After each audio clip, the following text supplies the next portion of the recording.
একজন ইহুদি আল্লাহ রাসূল সাল্লাল্লাহু আলাইহি ওয়াসাল্লামকে 7টা বাগান গিফট করেন। আমরা এখন সেই 7টা বাগানের মধ্যে একটা বাগানে আছি, যে এই বাগানটা একজন ইহুদি আল্লাহ রাসূল সাল্লাল্লাহু আলাইহি ওয়াসাল্লামকে গিফট করেন।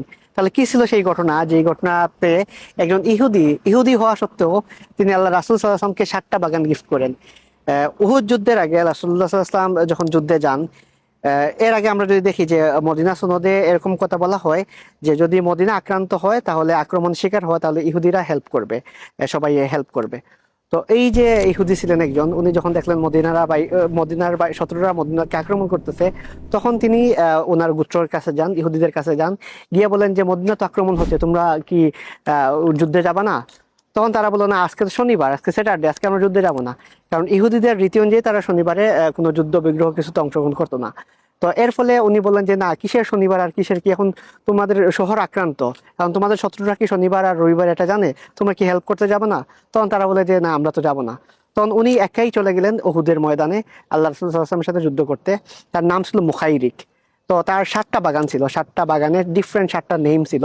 তৎকালীন সময়ের যাদের বাগান থাকতো, আমাদের সময় তো আমরা বলি যে অমুকের একটা জমি, তমুকের একটা জমি, কিন্তু তৎকালীন সময় যাদের বাগান ছিল তারা প্রত্যেকটার বাগানে একটা নাম দিতেন। তাদের যদি একটা প্রাণী থাকতো, আমরা অনেক সময় বিড়ালের নাম দেই, তাদের যদি কোনো একটা প্রাণী থাকতো, উট থাকতো, ঘোড়া থাকতো, প্রত্যেকটা উট ঘোড়ার তারা নাম দিতেন। তো ওনার যে 7টা বাগান ছিল, 7টা বাগানের ডিফারেন্ট 7টা নাম ছিল। তিনি উহুদ যুদ্ধে যখন অংশগ্রহণ করেন, একজন ইহুদি হয়েও কিন্তু উনি উহুদ যুদ্ধে অংশগ্রহণ করেন। যুদ্ধে অংশগ্রহণের সময় উনি বলেন যে উনি যদি যুদ্ধে মারা যান, তাহলে ওনার 7টা বাগান পুরোটাই উনি আল্লাহ রাসূল সাল্লাল্লাহু আলাইহি ওয়াসাল্লামকে দান করে যাবেন। তার মানে চিন্তা করেন, উনি আল্লাহ রাসূল সাল্লাল্লাহু আলাইহি ওয়াসাল্লামকে বিশ্বাস করেন নাই, জাস্ট বিকজ অফ উনি উনার ওই যে চুক্তিটা, মদিনা সনদটা, ওইটা রক্ষার জন্য উনি উহুদ যুদ্ধে অংশগ্রহণ করেন এবং উহুদ যুদ্ধে উনি মারা যান। ওই 7টা বাগান পরবর্তীতে আল্লাহ রাসূল সাল্লাল্লাহু আলাইহি ওয়াসাল্লাম ওনার ওসিয়ত অনুযায়ী রাসূলুল্লাহ সাল্লাল্লাহু আলাইহি ওয়াসাল্লাম পান।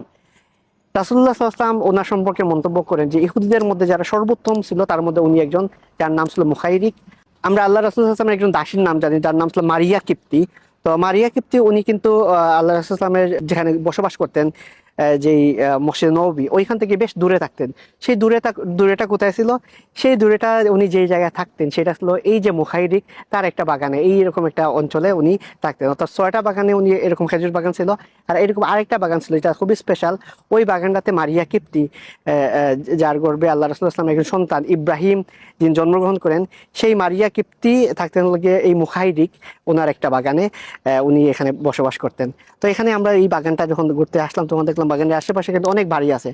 তৎকালীন আরবরা তারা বাগানের পাশে, বাগানের মধ্যে তাদের বাড়িঘর করতো, আমাদের যেরকম রিসোর্ট করি, তো ওই রকম তাদের চিন্তা ছিল এরকম, তাদের খেজুর বাগানের পাশে ঘর বাড়ি করাটাকে তারা রিসোর্ট হিসেবে মনে করতো।